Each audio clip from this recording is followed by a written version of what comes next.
Aleluia. Quem está aí, dá um glória a Deus bem forte. Aleluia, o Senhor é bom, amém? O Senhor virá, amém? Você está certo disso? Você tem certeza disso? Que um dia Ele virá, e virá num piscar de olhar, e devemos estar prontos. Louvado seja o nome do Senhor. Queridos, graça e paz, os irmãos da live, que Deus possa falar no seu coração hoje de maneira sobrenatural, que está falando, amém?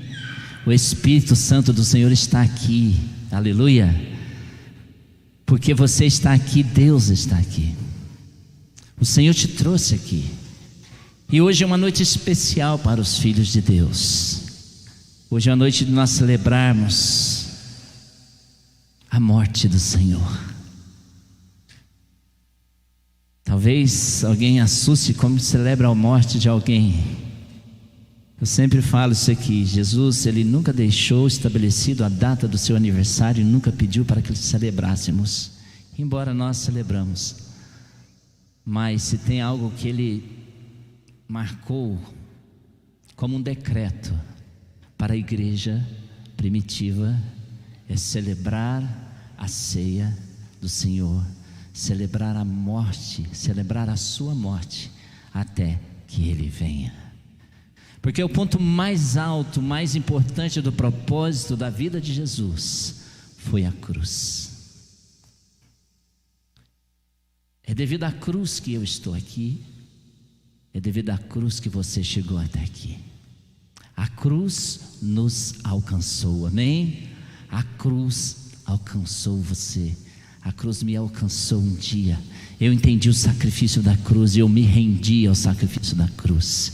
E a palavra diz que o sangue do Senhor nos purifica e nos purificou de todo pecado. Você está limpo no Senhor. Quando o inimigo olha para você, não vê o que você fez antes, não vê quem era você antes, mas sim vê o sangue do Cordeiro derramado sobre a tua vida, espargido sobre a tua vida. Estamos sim guardados, escondidos no sangue de Cristo. É por isso que Ele não pode te tocar. É por isso que Ele não pode nos tocar, a não ser que nós lhe demos brecha, a não ser que nós lhe abrimos a porta e demos a legalidade. Queridos, é noite de nós refletirmos na seriedade desse ato. É noite de nós adentrarmos sim diante do Todo-Poderoso com gratidão e louvor, como o Pedro ministrou, que tudo é para a honra, tudo é para a glória do Senhor. Tudo que nós fazemos, sim, é para exaltar o nome do Senhor.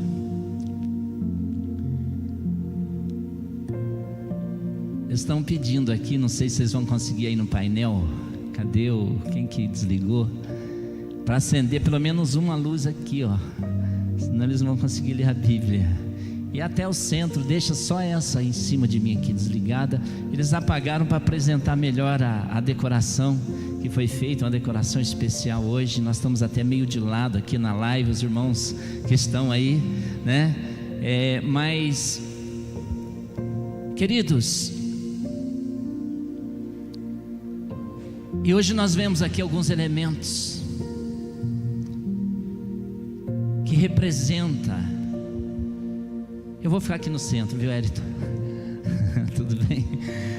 Nós vemos alguns elementos que representam a morte de Cristo. Nós vamos percorrer de uma forma rápida por esses elementos, o nosso tempo é curto. E nós queremos entender ou buscar mais entendimento sobre o que esses elementos representam para nós. Nós não adoramos objetos, não adoramos a cruz vazia, mas nós entendemos que há coisas simbólicas. Jesus foi um que passou pela terra e através de símbolos, através de palestras através de parábolas, ele trazia o entendimento ao coração dos discípulos, de todo o povo que estava com ele. E às vezes nós viemos para a ceia como se fosse uma refeição natural, como se fosse até um ato de religiosidade, que nós tocamos no pão, tocamos no cálice, mas não paramos para vivenciar o que representa. Primeiro, estamos aqui baseado, respaldado pela palavra. Eu quero dizer para você que tudo se deu pela palavra.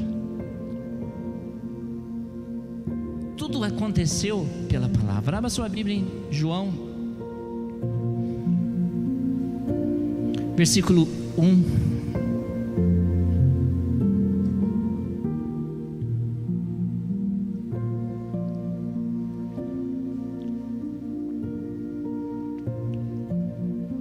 Se tiver na tela, João, capítulo 1, eu falei versículo, né? E versículo 1. No princípio era aquele que é a palavra, e ele estava com Deus, e era Deus, e ele estava com Deus no princípio. Todas as coisas foram feitas por intermédio dele, e sem ele nada do que existe teria sido feito. Nele estava a vida, e esta era a luz dos homens. A luz brilha nas trevas, e as trevas não a derrotam. Versículo 7. Ele veio como testemunha para testificar acerca da luz, a fim de que por meio de todos os homens nele cresce. Aleluia. Nós vemos aqui a revelação de Jesus, do Cristo que viria à terra. Nós vimos que entre o profeta Malaquias, entre o profeta João, havia um silêncio, 400 anos de silêncio na terra. Deus não falava mais com os homens, não havia manifestação da voz de Deus com os homens. E era aquele povo talvez tinha desistido da promessa que haveria de vir lá em Gênesis, quando o homem peca, quando o homem entrega a sua natureza ao pecado, a natureza santa se contamina com o pecado da desobediência. Deus diz assim: olha, haverá de vir um homem que vai pisar a cabeça da serpente, que vai esmagar, vai tomar-lhe a autoridade do pecado e da morte. A palavra traz de novo para nós uma revelação da vinda do Filho de Deus lá em Gênesis, e todos os livros da Bíblia apontam para Jesus. Quando Deus chama Abraão, manda ele sair da sua terra, de repente, já velho, Deus dá um filho da promessa para ele, e Deus vai e pede aquele filho como sacrifício. É interessante notar que quando Deus pediu Isaac para Abraão, ele só tinha aquele filho e era a promessa. Mas o que Deus queria testar e mostrar para o homem, o pai da fé, era que ele viesse ter um coração conforme um coração dos céus, coração de Deus. Um coração que ia abrir mão do seu filho na glória e o enviaria para que se cumprisse a palavra. Então no princípio era o verbo, no princípio era a palavra, e esta palavra estava com Deus. Se olharmos para a obra da criação de Gênesis capítulo 1, nós vamos ver que Deus cria todas as coisas, todos os seres, todos os luminares, astros, vegetais, através da sua palavra. Até o jardim que Deus coloca o homem foi feito através da palavra. É interessante notar que na colocação do homem no jardim, Deus dá para ele uma ordem. Deus fala assim: olha, você vai cultivar a terra, você vai guardar a terra. Deus não falou para Adão que ele teria que plantar, ele tinha que apenas cultivar, porque a semente era a sua palavra. Ele ia alimentar da semente da sua palavra. E quando Deus cria todas as coisas, chega na vez do homem. Também, antes de Deus fazer do pó da terra, antes de Deus criar com as suas próprias mãos e soprar na narina do homem o fôlego de vida, soprar a vida de Deus para dentro do homem,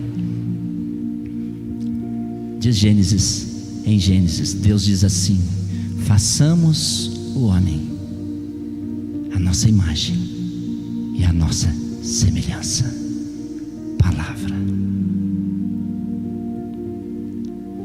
Às vezes nós reverenciamos sim os elementos que precisamos, entenderemos mais sobre isso, mas não trazemos para a realidade da criação de todas as coisas, inclusive da manifestação do Filho de Deus na face da terra, através da palavra.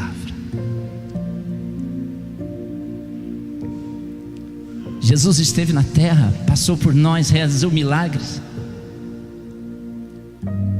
morreu numa cruz, ressuscitou ao terceiro dia e voltou para a sua glória, para a sua casa,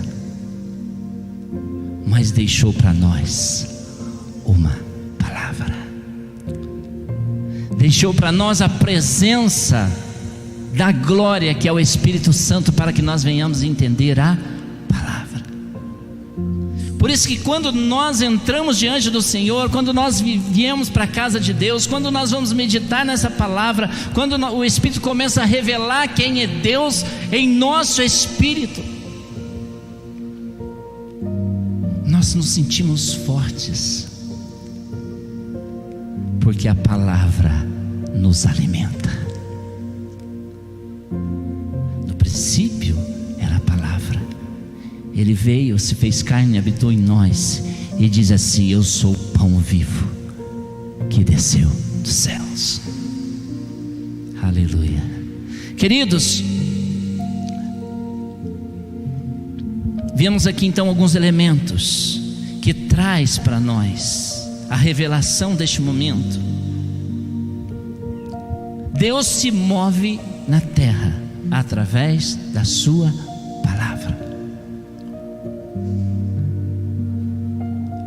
E a palavra de Deus é uma semente que precisa estar plantada em um terreno fértil chamado coração. É no nosso coração que Deus deposita essa semente. Davi disse: olha Deus, eu escondi a tua palavra no meu coração, para que eu não venha pecar contra o Senhor. Talvez hoje Davi escreveria ao contrário. Ele dizia assim: olha Deus, eu escondi a tua palavra no meu coração, para que eu não venha cancelar o sacrifício da cruz sobre a minha vida.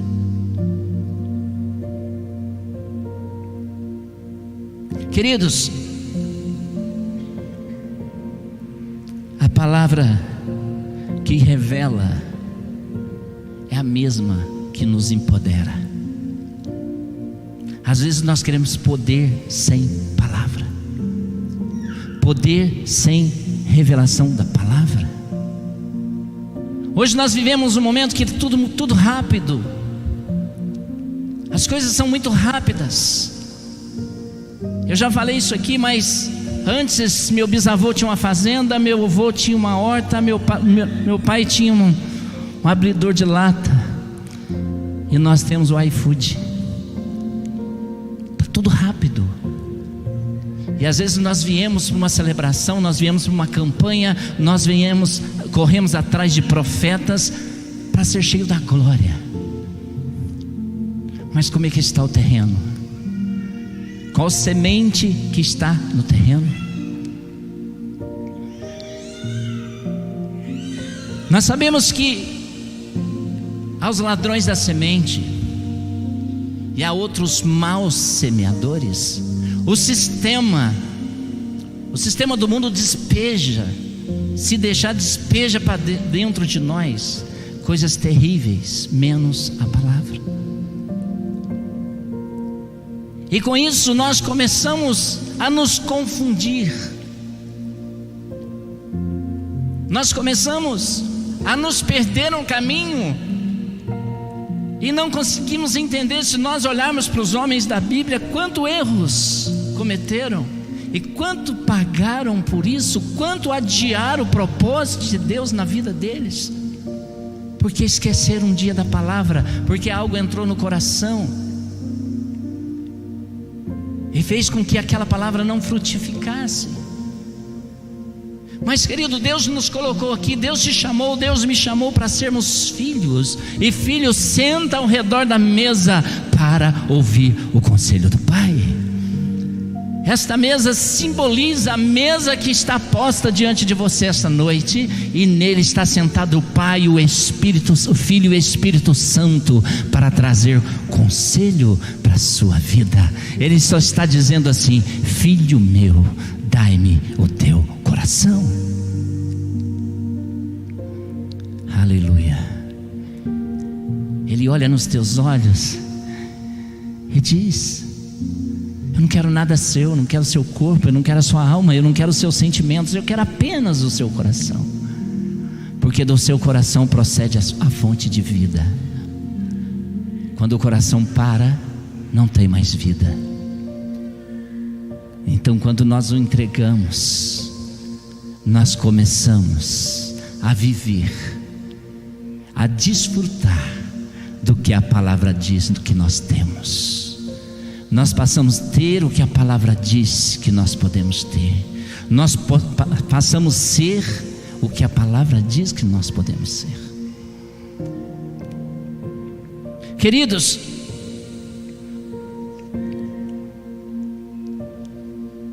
precisamos entender que a terra, você olha às vezes para o caos que nós vivemos, para as crises de princípios, para as crises morais, para a crise da saúde, para a crise no relacionamento conjugal, na família, a crise na educação, a crise em todas as áreas, todos os setores,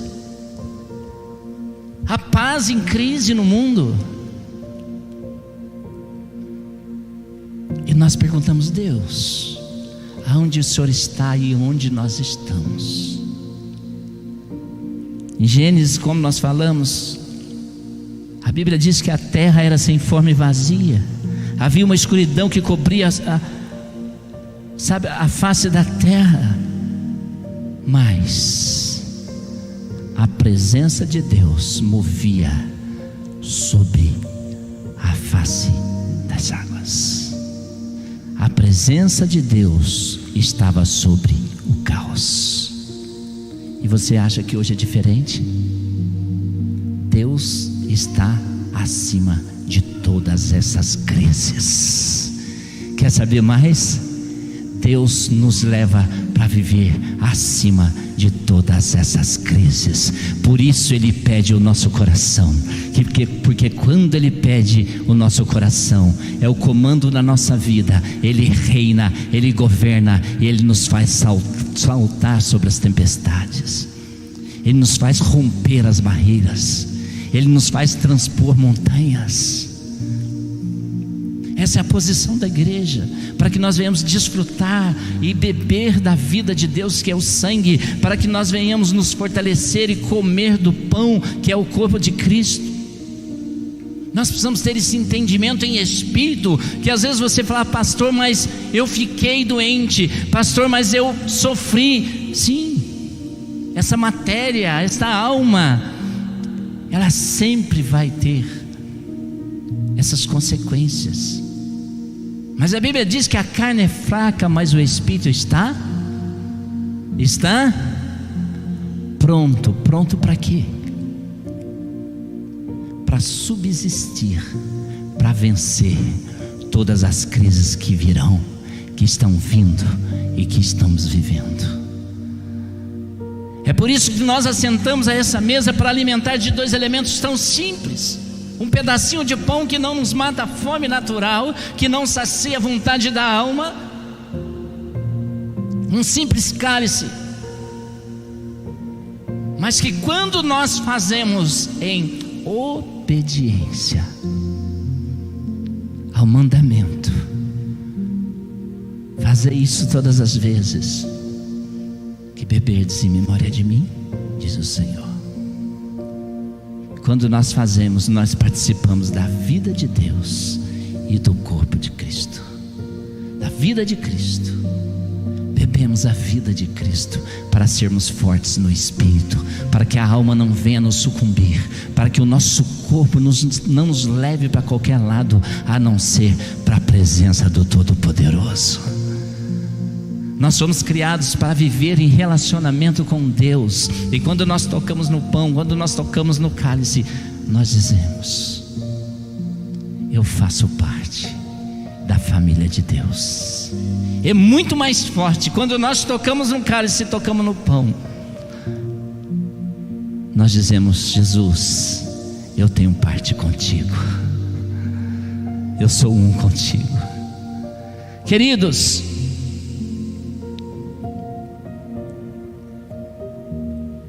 precisamos então entender que nós estamos acima das circunstâncias. Onde tudo parecer perdido, quando tudo não houver mais jeito, saiba, Deus está por cima de tudo isso. Deus caminha por cima de tudo isso. Saiba, Deus quer te conduzir por cima de todas as lutas. E mais, pode acontecer o que for, pode levantar o que quiser, podem te perseguir, mas se você abraçou a verdade da palavra, se você se tornou um servo obediente pela palavra, pela verdade, a revelação vai te levar acima de tudo. Davi em Salmo 121 diz assim: olha, eu levanto os meus olhos para os montes e pergunto: de onde me virá o socorro? Davi vê uma situação, ele num vale, sobre os montes, os seus inimigos acampados para o atacar. Ele olha para o monte, levanta os olhos para o monte, mas quando ele olha acima dos montes, ele diz assim: o meu socorro vem do Senhor, que fez os céus e a terra. Ele não vai permitir que eu tropece nesses momentos. Ele é o meu protetor e manterá alerta ao meu favor. Ele é o protetor de Israel e não dorme. Ele sempre está alerta. Querido, esse momento é para nós observarmos que nós temos uma aliança com Deus, e essa aliança não é só o momento que nós reunimos aqui como irmãos, como igreja, que é muito importante, mas nós temos uma aliança com Ele, e através dessa aliança nós estamos protegidos, mas não somente hoje, o dia da ceia, mas dioturnamente, diariamente, todos os dias. Há uma promessa, quando Jesus estava partindo dessa terra, que Ele diz: eis que estarei convosco todos os dias, até a consumação dos séculos. É essa palavra que Deus tem para nós, para que nós venhamos alimentar e fortalecer nele. E Davi continua dizendo: certamente o Senhor é o meu protetor, com a sombra Ele me protege. De dia o sol não o ferirá, nem a lua à noite. O Senhor protegerá de todo mal, protegerá a sua vida. O Senhor protegerá a sua saída, a sua chegada, desde agora para sempre. Para onde nós olhamos quando nós somos perseguidos? Para quem nós olhamos quando nós somos atacados? Talvez não tenha ninguém perto de você, não tem para onde olhar. Elevo meus olhos aos céus, de onde me virá o socorro. Aleluia. O Senhor é o nosso socorro. É a voz que ressoa no nosso interior, é a voz que ecoa sobre as águas, é a voz do Senhor poderosa. É esta voz que, através do apóstolo Paulo, escreve em 2 Coríntios 11:26, sobre a ceia do Senhor, sobre a ceia de Cristo. Paulo traz à igreja de Coríntio ensinamentos profundos para que a palavra, 1 Coríntios, eu falei segundo, né? Eu estou lendo aqui em primeiro e eu falei segundo para vocês.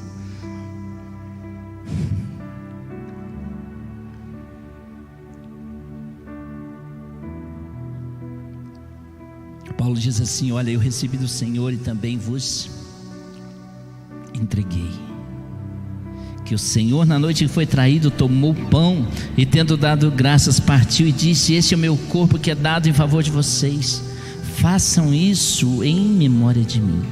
Da mesma forma, depois de cear, tomou o cálice e disse: este cálice é a nova aliança no meu sangue, façam isso sempre que beberem em memória de mim. Porque sempre que comerem deste pão e beber desse cálice, vocês anunciam a morte do Senhor até que eu venha. Nós vimos aqui,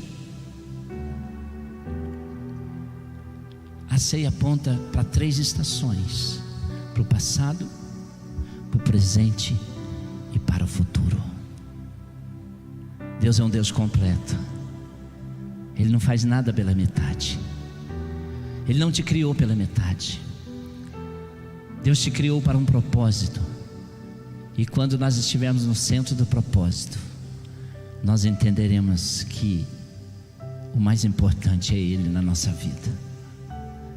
E nós vemos aqui então que quando nós tocamos no pão, tocamos no cálice, nós celebramos a sua morte passada.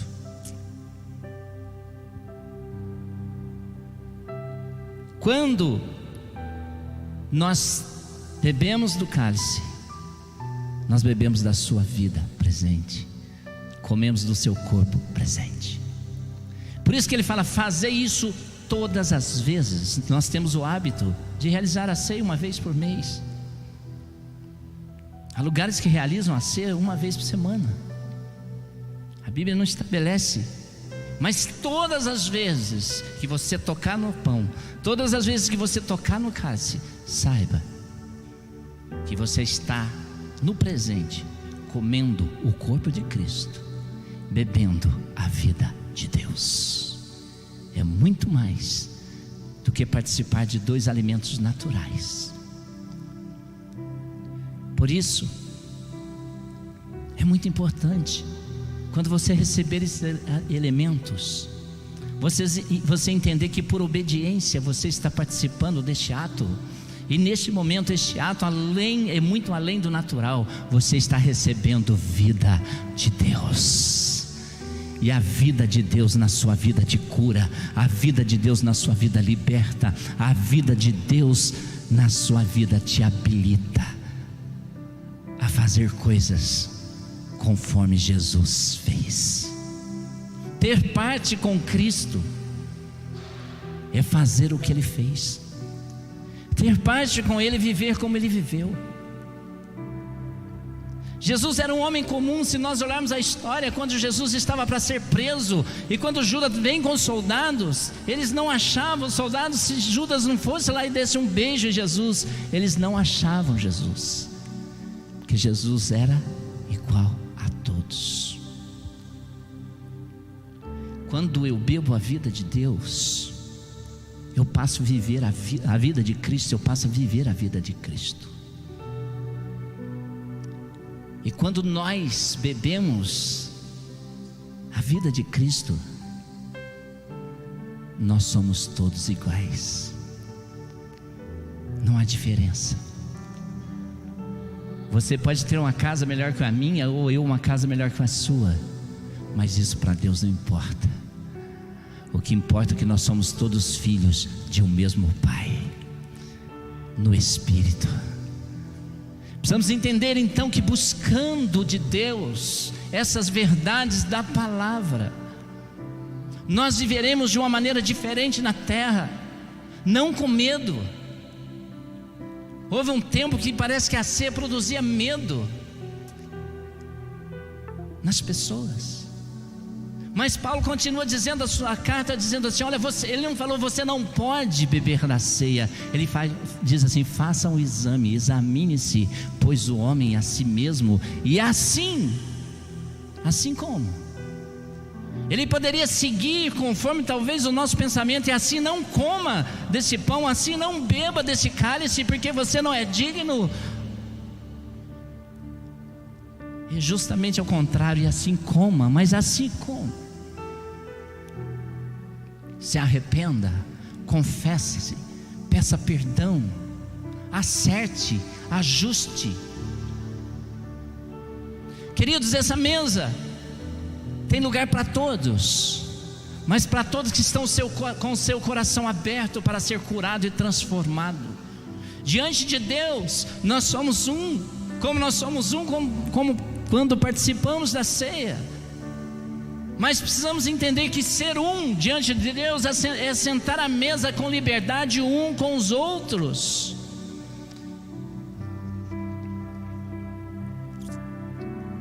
Queridos, será como nós estamos hoje? Como nós, em 1 João 1,7 diz assim, olha, se porém andarmos na luz, como Ele na luz está, temos comunhão com os outros, e o sangue de Jesus, o seu Filho, nos purifica de todo pecado. Existe alguns sis aqui, 2. Se porém andarmos na luz. Nós vimos aqui em João que nós lemos que a luz vence as trevas, a luz de Cristo. E agora, se nós andarmos nele, nós então andarmos com Ele, temos parte com Ele. O sangue de Jesus nos purifica de todos os pecados. Estamos na carne, estamos na alma ainda, espírito, alma e corpo, sujeito ao pecado. Mas se porventura você pecar, existe um advogado que foi o nosso mestre na terra, hoje pronto para nos perdoar. Mas eu preciso confessar.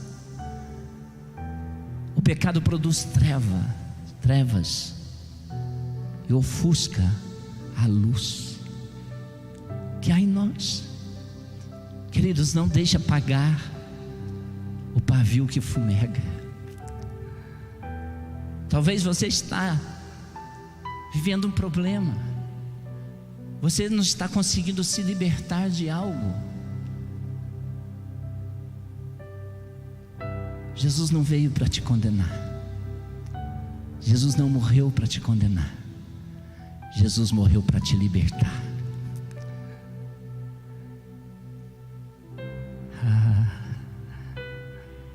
Você crê? A morte do Senhor não foi em vão e não foi para alguns, foi para que todo aquele que nele crê não venha perecer, mas tenha a vida eterna. Porque Deus amou o mundo passado, que deu o seu Filho unigênito passado, para que todo aquele que nele crê presente não pereça, mas tenha a vida eterna futuro. Eu bebo desse cálice, anunciando a morte no passado. Eu bebo recebendo a vida e a força do corpo de Cristo no presente, para anunciar a sua morte até que Ele volte futuro.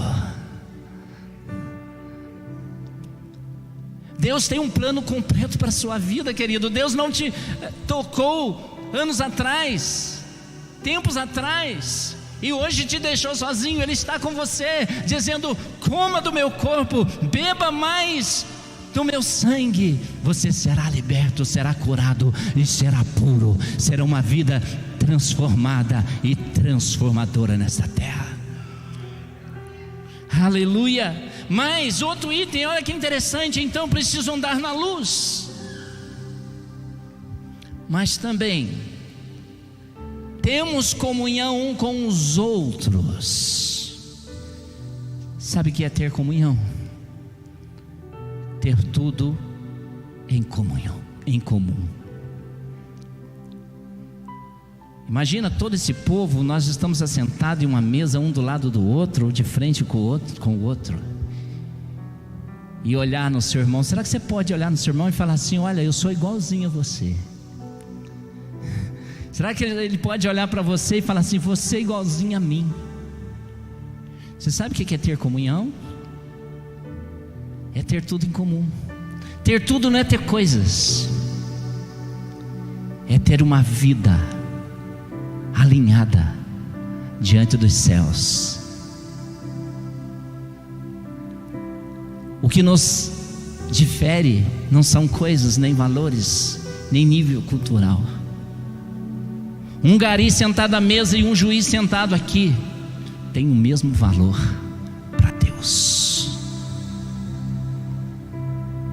Toda a cultura, todas as riquezas cairão por terra.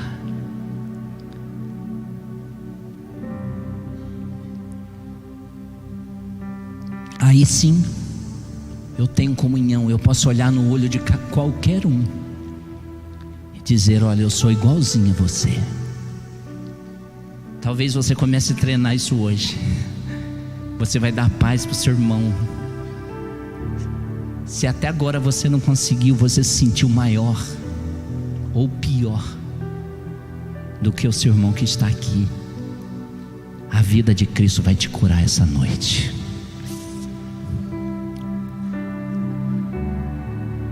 E você vai poder dizer: meu irmão, eu sou igualzinho a você, e você é igualzinho a mim. Aí o sangue de Cristo tem efeito sobre as nossas vidas. Não, quem tem diferenças, trabalha com diferenças, não consegue participar desse cálice como vida de Cristo. É simplesmente mais um suco de uva e mais um pedacinho de pão. Você está entendendo aonde Deus quer nos levar?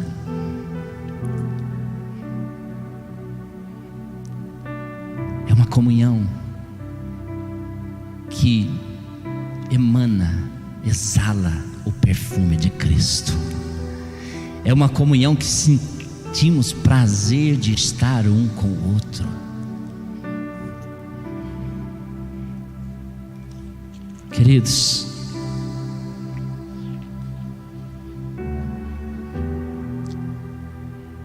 então nessa mesa nós somos nivelados uns com os outros. É assentada essa mesa que não tem valor que pague nem que nos diferencie. É aqui que a palavra se manifesta, dizendo: se algum de vocês quer ser maior, seja o menor. Algum de vocês quer ser o primeiro, seja o último, e sirva a todos. Não sentamos à mesa e comemos de Cristo e bebemos de Cristo para ser servido, mas para servir. O maior ministério de Jesus na terra foi servir as pessoas. E para os escândalos dos judeus, servir as prostitutas e salvá-las, servir os ladrões, salteadores e salvá-las. A tal ponto, no último momento de vida na cruz, ele olha para aquele ladrão que o reconhece como Senhor, e diz para ele: hoje mesmo você estará comigo no paraíso. O seu passado, o sangue do Senhor lavou. O seu presente, a vida e o corpo de Cristo te direciona. E o seu futuro está garantido nele, as mansões celestiais. É lá que Ele vai enxugar as nossas lágrimas. Não haverá mais choro, pranto, ranger de dente, não. Lá haverá um banquete do Cordeiro. Eu quero fechar aqui, para nós irmos para a ceia, trazendo para você que essa mesa é o maior símbolo, é a maior representação do amor de Deus. E 1 Coríntios 13 diz como é o amor de Deus.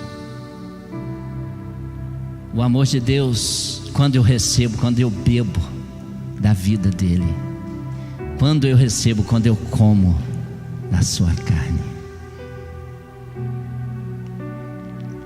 Aqui diz assim: o amor é paciente, é bondoso. Se as nossas práticas ainda estão na contramão desses termos, nós precisamos falar: Deus, me ajusta. Nós temos falado sobre alinhamento, alinharmos com a vontade de Cristo,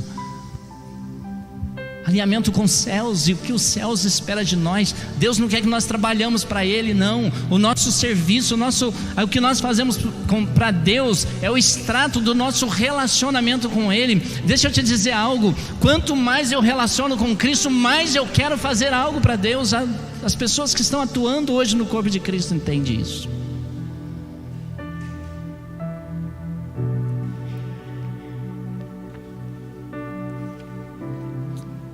Queridos, se nós entendêssemos que só uma coisa para nós é necessária, nós dávamos valor mais na intimidade com Deus. Jesus vai visitar Marta e Maria. Eu já falei sobre isso, a gente fala sobre isso várias vezes aqui. E de repente Maria está lá, sentada aos pés de Jesus, e Marta está lá na cozinha fazendo e preocupada. Como a intimidade de amizade deles era grande, Maria vem e repreende Jesus, fala: Jesus, o Senhor não incomoda? Eu estou lá atribulada para fazer uma coisa boa. Ela não estava fazendo nada errado, estava fazendo coisa até excelente, fazer algo bom para o Senhor. E aí está Marta aos seus pés. Ele diz: Marta, Marta, é necessário só uma coisa, e ela escolheu a melhor parte. Quando nós entendermos que para nós uma coisa é necessária, as outras coisas vão vir para o lugar. Aquilo que estiver fora do eixo na sua vida vai vir para o eixo, porque o Senhor se torna o centro, Ele se torna o governo. E voltando ao amor de Deus, eu quero fechar nesse termo. O amor não é ciumento, não é invejoso e não se vangloria, não é orgulhoso. Começa a trazer para nós atitudes carnais, mas quando eu bebo do sangue, quando eu como do corpo, eu mortifico a minha carne. Agora não sou mais eu que vivo, mas Cristo vive em mim. E se Cristo vive em mim, eu vejo com os olhos de Deus. Se há luz no meu coração, nos meus olhos tem luz. Eu olho o pecador como Jesus olhava, com paixão, com misericórdia. Se eu tenho luz no coração, a minha palavra é uma palavra de revelação, é uma palavra de luz. E esses comportamentos que a carne nos prende, que a carne muitas vezes na casa de Deus é onde nós formos, nós estamos na carne. Se não cuidarmos, nós assentamos à mesa com essas práticas e nós apenas bebemos um suco e comemos um pedacinho de pão, porque isso não faz parte do corpo de Cristo. Querido, Deus está sarando a sua igreja. Deus quer nos curar, Deus quer me curar. Nós estamos em constante cura. A nossa alma, ela até nós partirmos dessa terra, ela precisa sempre estar na cruz de Cristo. Ela precisa estar sempre ouvindo a voz do Senhor através do Espírito. Quem governar a nossa vida precisa ser o Espírito.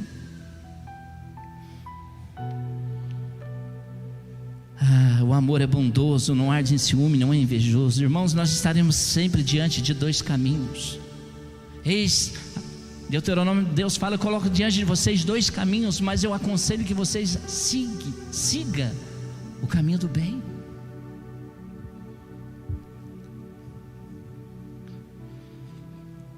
Se coloque de pé neste momento, ministério de louvor.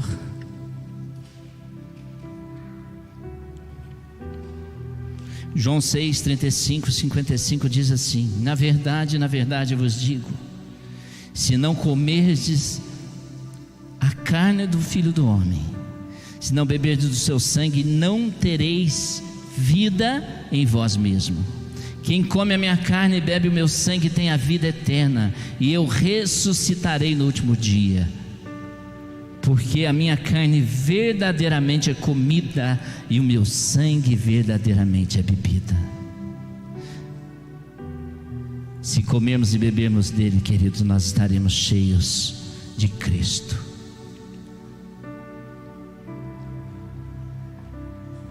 E há uma razão que os céus esperam que você esteja cheio de Jesus. Cristo em vós, a esperança da glória. Dá para entender esse versículo simples? Cristo em você é o ambiente para a manifestação do poder e da glória de Deus.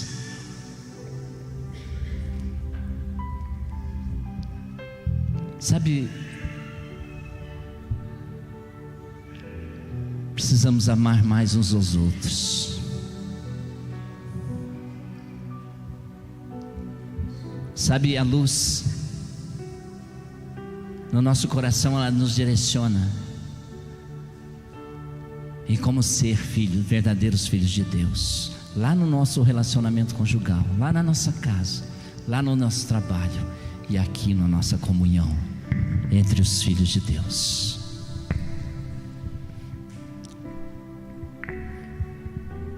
O mundo sempre vai procurar apagar ou ofuscar a luz que brilha em você. Mas nós lemos em João que as trevas não apagam a luz. As trevas não podem roubar o amor de Cristo quando você está em verdadeira comunhão com Ele. Vamos orar, não dá mais tempo. Os irmãos da ceia podem já preparar, trazer os recipientes. Fecha os teus olhos. Se estamos cheios de Cristo, temos então a luz em nossos olhos. E se temos a luz em nossos olhos, o nosso coração resplandece. As nossas palavras são como chamas de fogo que alcançam o coração do pecador. E estamos repletos da luz de Deus, e as trevas não prevalecerão contra nós. Queridos, somos a luz deste mundo, mas a vida de Deus é que brilha no nosso interior.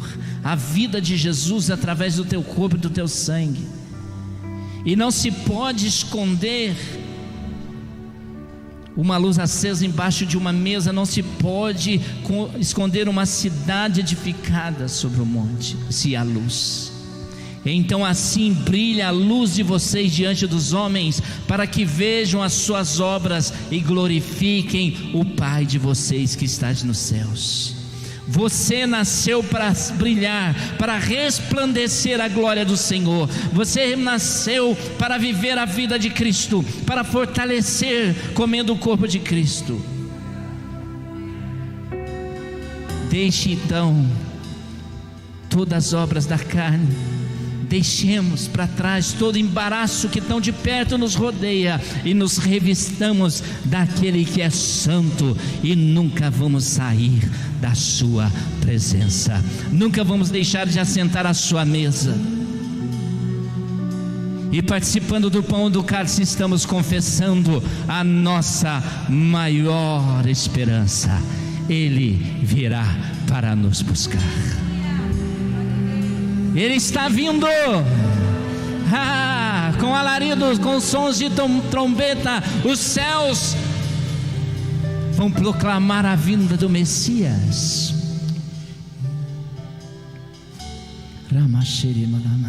Feche os seus olhos. Senhor, nós estamos diante de Ti. É um momento de exame, Senhor. O Senhor já está olhando para mim, para dentro de mim.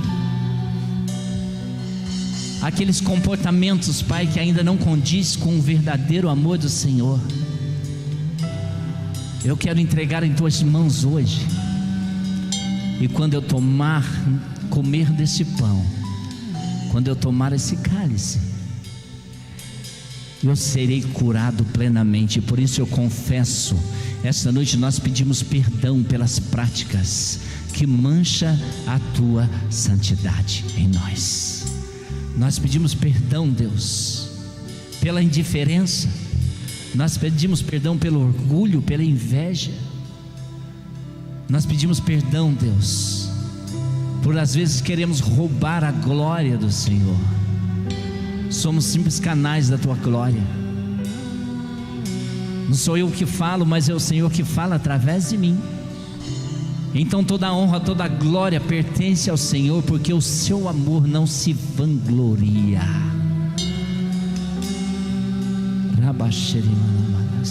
Senhor, aqui tem um povo que o Senhor está preparando para este avivamento final na terra.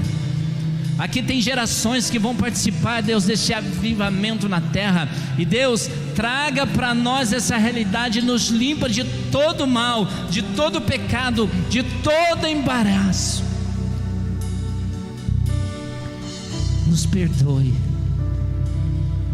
e assentaremos à mesa hoje contigo, olhando nos olhos dos nossos irmãos, dizendo: meu irmão, eu sou igualzinho a você.